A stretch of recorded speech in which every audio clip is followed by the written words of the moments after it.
মার্জনা চেয়ে নিচ্ছি। এখন ব্যাপারটা হলো কি যে আমার চাইতে বোধহয় এখানে বয়সে বড় কেউই নেই, হওয়াটা হয়তো সম্ভব নয়। তো আমার বয়সের ছোটরা যারা এসছো, আমার কেউ কেউ যারা বয়োজ্যেষ্ঠরা আছেন, এবং সবাইকে আমার শুভেচ্ছা, আমার প্রণাম। তো আজকে দিনটা হয়তো 12ই জানুয়ারি, কিন্তু সময়টা বড় গণ্ডগোলের, এবং এই গণ্ডগোলের সময়তে যে যাকে দেখতে পাচ্ছে তাকেই বলছে গো ব্যাক, গো ব্যাক। তো সেই সময়ের মধ্যে আলো এমনই একটা সংস্থা যারা মানুষকে, যারা যারা যারা যারা আমাদের সমাজের যারা বিভিন্ন সমস্যার মধ্যে আছেন, তাদের গো ব্যাক না বলে তাদের তারা কাছে টেনে নিচ্ছে, তাদের তারা বুকে টেনে নিচ্ছে, তাদের তারা হাত ধরছে, যে জীবনের নানান রকম অসুবিধে, প্রতিবন্ধকতা সেটা কাটিয়ে উঠে তারা যেন সত্যি একটা অর্থবহ জীবনের দিকে যেতে পারে। তো যাই হোক, এইসব নিয়ে সমস্ত জীবনের যেগুলো নেগেটিভ এনার্জি নিয়ে বেশি চিন্তা করে লাভ নেই। কারণ সময়টা মানুষ পৃথিবীর বুকে জবের থেকে এসছে, পৃথিবীর বয়সটাকে আমরা বলি 8 বিলিয়ন ইয়ার্স, সেখানে মানুষ পৃথিবীর বুকে এসছে 300,000 ইয়ার্স, 3 লক্ষ বছর আগে। তো পৃথিবীর ইতিহাসটা যদি একদিন হতো, তাহলে মানুষ পৃথিবীর বুকে এসছে 4.5 মিনিট, একদিনের মধ্যে 4.5 মিনিট। এবং এই 4.5 মিনিট আমরা পৃথিবীর বুকে এসে পৃথিবীটাকে অনেক অত্যাচার করেছি, অনেক সমস্যা করেছি, এবং পৃথিবীটাকে হয়তো আমরা শান্তর থেকে অশান্তি অনেক বেশি দিয়েছি। তো যাই হোক না কেন, এই সমস্ত জিনিসের মধ্যে দিয়ে আজকে আলোর মতো যে সংস্থা আছে, তো আমাদের যে বন্ধুরা আছে, এবং তারা যে একটা কর্মকাণ্ডের মধ্যে আছে, আমাদের প্রত্যেকের ব্যক্তিগত এবং সামাজিক দায়িত্ব নিয়ে তাদের পাশে দাঁড়ানো। একটা কথা বলি, যে যখন বুবাইয়ের সঙ্গে কথা হচ্ছিল, অবশ্যই আমি আলোর সম্বন্ধে খুব একটা বেশি জানতাম না, সেটা আমার অজ্ঞতা। কিন্তু যখন শুনলাম যে আলোতে তোমরা যারা আছো, তোমরা যেরকমের কাজকর্ম করছো, অর্থাৎ আজকে আমাদের ছোট ছোট ছেলে মেয়েদের, ভাই বোনেদের চেষ্টা করছো যে পড়াশোনার মাধ্যমে তাদের একটা জীবনের দিশা দেখাতে, তো সেখানে কিন্তু নিশ্চয়ই আমাদের মধ্যে একটা সদিচ্ছা আছে, আমাদের মধ্যে একটা আবেগ আছে। কিন্তু জীবনের আমাদের কিছু কিছু সদিচ্ছা এবং আবেগকে বাস্তবায়িত করতে হবে আজকের দিনে। এবং আজকের যে বাস্তবটা, সেটা আজকের থেকে 5 বছর আগেকার বাস্তবের থেকে আলাদা, এবং সেটা আমাদের এখনকার থেকে 10 বছর আগের বাস্তবের থেকে অনেক আলাদা।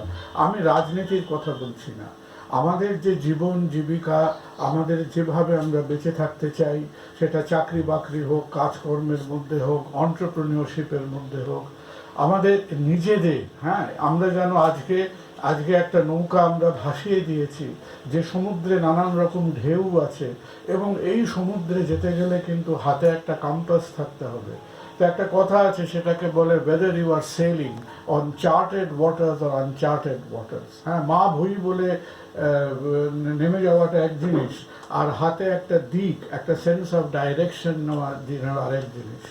তো আমরা সবাই বইতে পড়েছি কলম্বাস আমেরিকা আবিষ্কার করেছিলেন, কিন্তু জেনে রাখবে, কলম্বাস আবিষ্কার করেছে এই কারণেই আমেরিকা আবিষ্কার করেছিলেন, কারণ বহু মানুষের থেকে কলম্বাসে একটা লোক ছিল যে জানতো যে কোন মাসে সমুদ্রের হাওয়াটা কোন দিকে যায়, যেটাকে বলে ডিরেকশন অফ ট্রেড উইন্ড। সেটাকে কেউ বেশি পাত্তা দিত না তখনকার সময়। তো কলম্বাস মোটামুটি হিসেব করে বুঝে নিয়েছিল যে এই মাসে যদি আমি বেরোই, তাহলে আমি পশ্চিম দিকে যেতে পারবো, পশ্চিম দিকে যদি এই মাসে আমি বেরোই, তাহলে পশ্চিম দিকে পূবে আসতে পারবো। And it was the sense of navigation and direction that made it possible. আজকের দিনে কিন্তু বাস্তবটা খুব দ্রুত পরিবর্তনশীল। আজকে টেকনোলজির জন্য পরিবর্তন করছে, আর্টিফিশিয়াল ইন্টেলিজেন্সের জন্য করছে। একটা ছেলে আমাদের পাড়ায়, সে সাংঘাতিক ভালো করতো, সে ছবি তুলতো, এখন তার কোথায় ক্যামেরা, কোথায় ছবি, সে কোথায় বলে আছে। বহু মানুষ তারা আমাদের কাজ করতেন, তারা বলতেন, নিজেদের হাতে লিখতেন, শর্ট হ্যান্ড টাইপরাইটার, ট্রান্সক্রিপ্টার, কোথায় টাইপরাইটার, কোথায় সেই জীবন, কোথায় আজকে কিছু কিছু টেকনোলজি, আজকে 1 সপ্তাহের মধ্যে টেকনোলজি উবে বেরিয়ে যাচ্ছে, যে পৃথিবীটা এত দ্রুত পরিবর্তনশীল। তাই মানুষের শিক্ষার সঙ্গে সঙ্গে বাস্তবের একটা সিনক্রোনাইজেশন প্রয়োজন।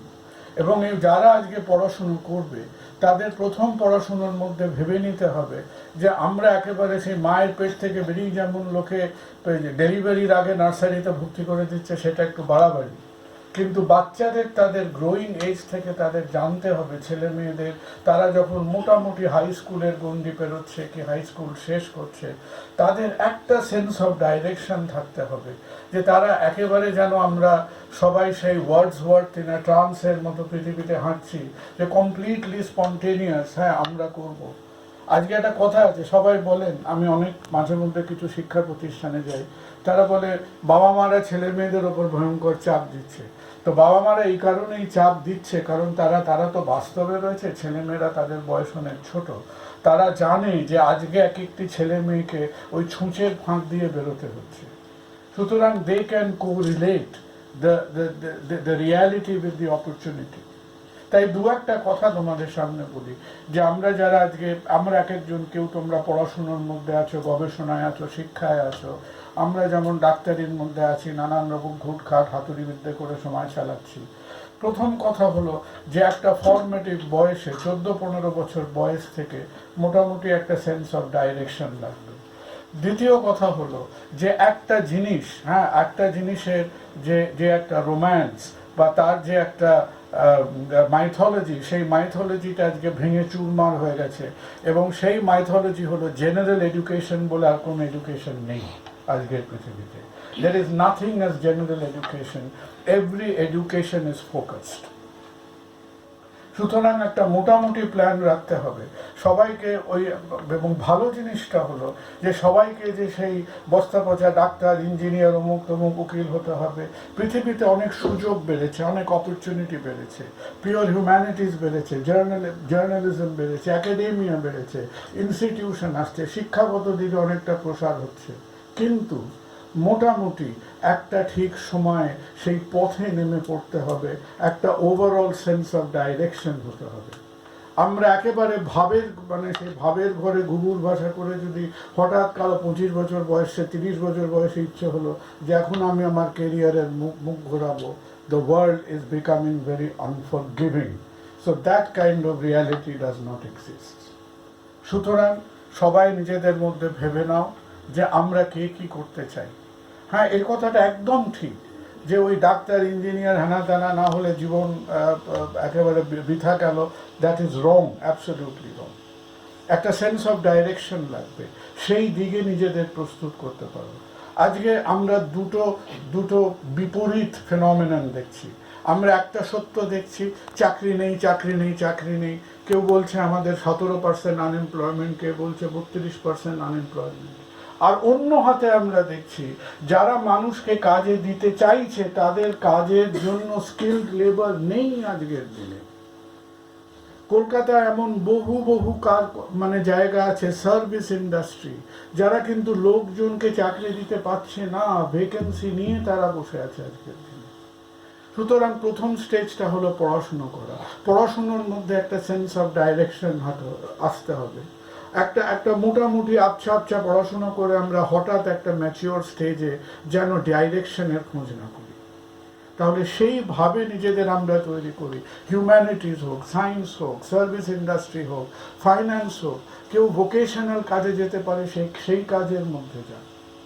আর দ্বিতীয় কথাটা হলো যে সময় আমাদের মনে হবে যে ওই বালির তীর থেকে হাঁটতে হাঁটতে জলে পাটা ডোবানোর মতো, যেদিন আমাদের কাজকর্মের পৃথিবীতে যেদিন পায়ের আঙুলটা ওই জলে ডোবাতে হবে, সেই জলে ডোবাবার আগে একটু ভিজে বালির ওপর দিয়ে হেঁটে যাবার প্রয়োজন আছে, যেটাকে বলে অ্যাকোয়ারিং ইনিশিয়াল এক্সপিরিয়েন্স। সবাই প্রথম যখন একটা লোক তার 2.5 পাতা একটা বায়োডেটা তৈরি করে কারো পাতে প্রথমেই বলবে এক্সপিরিয়েন্স। এক্সপিরিয়েন্স কোথা থেকে আসবে? এক্সপিরিয়েন্স কি মাতৃগর্ভে আসে না। তো আজকে যে ভাবছে আমি টিচিংয়ের মধ্যে যাব, আজকে যে ভাবছে আমি জার্নালিজমের মধ্যে দিয়ে যাব, আজকে যে ভাবছে আমি হয়তো ডিজিটাল অ্যানিমেশন করব, কেউ হয়তো ভাবছে আমি মেডিকেল অ্যাডমিনিস্ট্রেশন করব, কেউ ভাবছে আমি হিউম্যান রিসোর্সে কাজ করব, তাকে কিন্তু মোটামুটি একটা ফর্মেটিভ স্টেজে দেখাতে হবে যে সেই ছেলেটি বা মেয়েটি কতটা সেটা নিয়ে সিরিয়াস। এবং আমরা আমাদের যে পড়াশুনোর ফাঁকে ফাঁকে 11-12 পরে হোক, গ্র্যাজুয়েশনের পরে হোক, পরীক্ষার পরে আমার হাতে 3 মাস সময় ছিল, অমুক রেজাল্ট বেরোবার হাতে আমার 2 মাস সময় ছিল, এই সময়গুলোর মধ্যে এই ফাঁক ফোকরগুলোকে আমাদের ছোট ছোট 1 মাস 2 মাস 3 মাস 2.5 মাসের এক্সপিরিয়েন্স গ্যাদার করে কিন্তু আমাদের দেখাতে হবে যে আমি যে 2টো পাতা সিভি নিয়ে গেলাম যার কাছে, যে আমি এই কাজটা করতে চাই বা আমি এই দিকে নিজেকে চালাতে চাই, এই জিনিসটা সম্বন্ধে আমি সিরিয়াস, এটা সম্বন্ধে আমি ভেবেছি, এবং সেই যুদ্ধে ঝাঁপিয়ে পড়ার আগে আমার কিছুটা বাস্তব অভিজ্ঞতা আছে সেই কাজটা। কারণ এই কনফ্লিক্টটা আমরা অনেক অল্প বয়সী ছেলে মেয়েদের মধ্যে দেখছি যে স্যার কাউকে একটা বলে দিন না অমুক জায়গায় আমি জার্নালিজম করতে চাই, নিশ্চয়ই, কিন্তু তার কাছে যাবার আগে যদি আমি জানতে পারি যে আমার হাতে অমুক সময়ের মধ্যে 3 মাস ছুটি ছিল, সেই 3 মাস ছুটির মধ্যে আমি 2 মাস কোথায় গিয়ে একটা জার্নালিজমের একটা ইন্টার্নশিপ করেছি, সুতরাং that intent, that experience is clear. তাহলে প্রথম কথা হলো একটা সেন্স অফ ডাইরেকশন। দ্বিতীয় কথা হলো একেবারে দিক বিদিক জ্ঞান শূন্যের মতো জেনারেল এডুকেশন করার দিন আস্তে আস্তে ফুরিয়ে আসছে। আর 3 নম্বর হলো আমরা যেটা করতে চাই সেই সম্বন্ধে আমাদের জীবনে আমরা সবাই কিছু না কিছু সময় পাই, সেই সময়ের মধ্যে একটু অভিজ্ঞতা আমাদের আনতে হবে। হয়তো যারা অ্যাপ্লাইড হিউম্যানিটিসের মধ্যে যাবেন, অ্যাপ্লাইড হিউম্যানিটিসের মধ্যে ল্যাঙ্গুয়েজ স্কিলটা আজকের দিনে ভীষণ ইম্পর্টেন্ট, এবং ল্যাঙ্গুয়েজ স্কিল, এবং এই স্কিলগুলো আমাদের কেন দরকার আজকের দিনে। আজকে এই যে ছোট ছোট ছেলেমেয়েরা যারা তোমরা বসে আছো, যারা কেউ 11-12 করবে, কোর্সে যাবে, কলেজে যাবে, আজকে আমাদের সবচেয়ে প্রবল প্রতিদ্বন্দ্বী কে, তার নাম কি? আমরা প্রতিদ্বন্দ্বীকে বুকে করে ঘুরে বেড়াচ্ছি চারদিকে, এ হলো আমাদের সবচেয়ে বড় প্রতিদ্বন্দ্বী আজকের দিনে। এর চাইতে বড় প্রতিদ্বন্দ্বী কিচ্ছু নেই। আজকে একে আমরা বুকে ধরে পকেটে করে লোকের সঙ্গে আড্ডা মারতে, গল্প করতে, ফেসবুক করতে, হোয়াটসঅ্যাপ করতে ঘুরে বেড়াচ্ছি, কিন্তু এই একটা যন্ত্র হাজার হাজার কাজকর্ম চাকরি বাকরি খেয়ে নিচ্ছে পথে পথে। হ্যাঁ, আজকে লেজার লেখা, হিসেব করা, যোগ বিয়োগ গুণ পার্সেন্টেজ করা কোনো চাকরি নয়, হয়ে গেছে, সেটা এর মধ্যে হয়ে গেছে। আজকে 2,500 লোকের নামে একটা রেজিস্টার লেখা কোনো রকম চাকরি না, এই রেজিস্টারটাও এর মধ্যে এসে গেছে। আজকে 10,000 লোকের মধ্যে কজন পুরুষ আছেন, মহিলা আছে, সেটা বলতে কোনো মানুষ লাগবে না, এটাও এই ভদ্রলোক বলে দেবে, আমাদের বলে দেবে। সুতরাং this is the actual face of competition. সুতরাং যারা আজকে তোমরা নানান রকম অসুবিধার মধ্যে দিয়ে, প্রতিবন্ধকতার মধ্যে দিয়ে আছো, সুযোগ আছে, অপরচুনিটি আছে, কিন্তু আমাদের নিজেদের সেই সুযোগের উপযুক্ত করতে হবে। এবং there is a contradiction in today's society. একদিকে আমরা দেখছি যে একটা রিডান্ডেন্ট ম্যান পাওয়ার আছে, তারা নিজেদের প্রাসঙ্গিকতা খুঁজে পাচ্ছে না, অন্যদিকে সুযোগ আছে, তারা ম্যান পাওয়ার খুঁজে পাচ্ছে। সুতরাং অল্প কিছু বুদ্ধি খরচা করে এই যে ফর্মেটিভ ফেজে আমাদের যতক্ষণ 22, 23, 24 বছর সময় থাকবে, এই 25 বছর সময়টা কেবল বিবাহ বার্ষিকীর সময় নয়। 25 years of age is an important age, it's a threshold age. সেই সময়ের মধ্যে নিজেদের একটা সেন্স অফ ডাইরেকশনে নিয়ে এসো, নিজেদের কিছুটা অভিজ্ঞতা দাও, এবং চোখ কান খেয়াল করে লিখবে যে এখন আমরা মানুষের সঙ্গে কম্পিট করি না, আমরা যান্ত্রিক সভ্যতার সঙ্গে কম্পিট করছি, এবং নিজেদের সময় উপযোগী করে কিছু অভিজ্ঞতা দিয়ে নিজেদের ঠিক করে যেন আমরা তৈরি করি। আর আলোতে আমার বন্ধুরা যারা আছে, আমরা যারা আজকে মেডিকেল ফিল্ডে আছি, মেডিকেল ইন্ডাস্ট্রিতে অনেক লোকজন লাগে, অনেক অভিজ্ঞতা লাগে, যদি কোনো মতে আমরা তোমাদের পাশে দাঁড়াতে পারি, তোমাদের হাতে হাত ধরতে পারি, আমরা নিশ্চয়ই খুশি হব। আমার ক্ষুদ্র অভিজ্ঞতায় কলকাতায় 22-23 বছরের মধ্যে আমরা অন্তত 150 জন ছেলে মেয়েকে আজকে বিভিন্নভাবে তাদের ডাক্তারি, এখনও আমার মতো কিছু বোকা লোক আছে যারা ডাক্তার হতে চায়, বেশি লোক চায় না, কিছু চায়। হ্যাঁ, ডাক্তাররা সোমবার দিন সন্দেশ খায় আর শুক্র শনিবার মাথায় ইট বৃষ্টি হয় আর কি, তো একটা অদ্ভুত জিনিস। কিন্তু যাই হোক, এখনো যারা পড়তে চায় তাদের অনেক অসুবিধা আছে। ডাক্তারি পড়ার প্রথম অসুবিধাটা হলো যে একটা এডুকেশন কেরিয়ার মধ্যে দিয়ে তারা যদি সত্যি অ্যাম্বিশাস হয়, তাদের 15 to 20 ইয়ার্স কাটাতে হয়।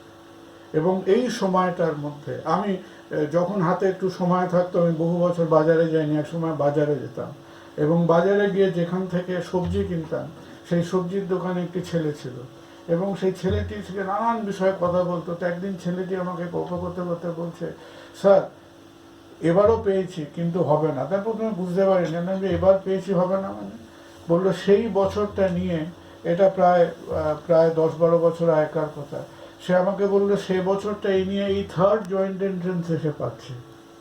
বাবা মা বৃদ্ধ, 3 বছর পর পর সে জয়েন্ট এন্ট্রেন্সে পেলো, এটা 3য় বছর আমি পেয়েছি। আমি কলকাতার মেডিকেল কলেজে হয়তো ঢুকতে পারবো, কোনো না কোনো মেডিকেল কলেজে ঢুকতে পারবো, কিন্তু বাবা মার বড্ড বয়স, আমার এই কাজটা আমি ছেড়ে পড়াশুনোটা করতে পারবো না। তো যাই হোক, এদিক সেদিক করে আজকে আমরা তাকে একটা ব্যবস্থা করলাম এবং সে আজকে একটা জার্মান হসপিটালে, he is a critical care specialist এতদিন বাদে। এবং তার চাইতেও বড় কথা হলো যে ও বাঁকুড়ার একটা প্রত্যন্ত গ্রাম থেকে আসে। তার চাইতেও বড় কথা হলো যে তার আশেপাশে তার পরিবার, সমাজের বিভিন্ন মানুষকে ধরে সে অন্তত 15 থেকে 20 জনকে সে সাহায্য করেছে এই পড়াশোনার মধ্যে। সেরকম অনেকে আছেন। হ্যাঁ, সমাজে কেবল দৌরাত্ম নেই, সমাজে মানুষও আছে। হ্যাঁ, আজকে পলিটিক্স নিয়ে খুব একটা বিভ্রান্ত হও না। Society does not progress because of politics, society progresses because in spite of politics. আজকে স্বামীজি আমাদের কাছে স্মরণীয় কেন? কারণ স্বামীজি একটা হিংটিং ছট দুর্বোধ্য সংস্কৃতের ধর্মকে উনি মাটিতে নামিয়ে এনেছিলেন। হি ইকুয়েটেড রিলিজিয়ন উইথ সার্ভিস। এবং আমাদের যদি শির দ্বারা খাড়া করে দাঁড়াতে হয় তাহলে আমাদের সেই রেজিস্ট্যান্স খাড়া করতে হবে, যে রেজিস্ট্যান্সে একদিন এই সংস্কৃত দুর্বোধ্য ধর্মের মতো আজকের এই দুর্বোধ্য রাজনীতিকেও যখন মানুষের জীবনের সঙ্গে তাকে ইকুয়েট করতে হবে, জীবিকার সঙ্গে যে রাজনীতি নিজেকে ইকুয়েট করতে পারে না সেই রাজনীতি ব্যর্থ রাজনীতি। India is still in a transition of the debate between political democracy and social democracy. Political democracy is useless without social democracy. তো সেই বিতর্ক, সে আলোচনা অন্য একদিন হবে। সুতরাং আজকে তোমাদের সদস্য হই বা নাই হই, আমরা এতই বুড়োর দলে পড়ে গেছি, হয়তো তোমাদের সদস্য পদ চাইলেও পাওয়া যাবে না। কিন্তু কোনো দিন, কোনোভাবে, কোনো মতে যদি কারো আমরা কাজে লাগতে পারি বলবে। এবং প্রত্যেককে এইটাই অনুরোধ করব যে it is a period of rapid change. এবং আজকের সময়ের মধ্যে, আমাদের সময়ের মধ্যে, এবং আজকে যারা 17, 18, 20 বছর বয়সের তলায় আছেন তাদের মধ্যে দিয়ে একটু চোখ কান খুলে চারিদিকের আবহাওয়া এ সমস্ত বুঝে নিজেদের তৈরি করো। প্রচুর সুযোগ আছে জীবনে এবং এই সুযোগ তোমরা নিশ্চয়ই বুদ্ধির দ্বারা এই সুযোগকে তোমরা নিতে পারবে। Be focused in life, be geared in life. আর কোথাও যদি কোনো সাহায্যে আমরা আসতে পারি নিশ্চয়ই আমাদের কাছে আসবে। That is the only satisfaction this life has. Thank you very much. সবার কাছে ক্ষমা চেয়ে নিলাম। হ্যাঁ, না হলে একটু ছুটতে হবে, আমাদের ফ্লাইটের সময় হয়ে এলো। আবার সময় পেলে নিশ্চয়ই তোমাদের কাছে আসবো, এসে কথা বলবো, গল্প করবো। স্যার আসি, আমাকে খুব ভালো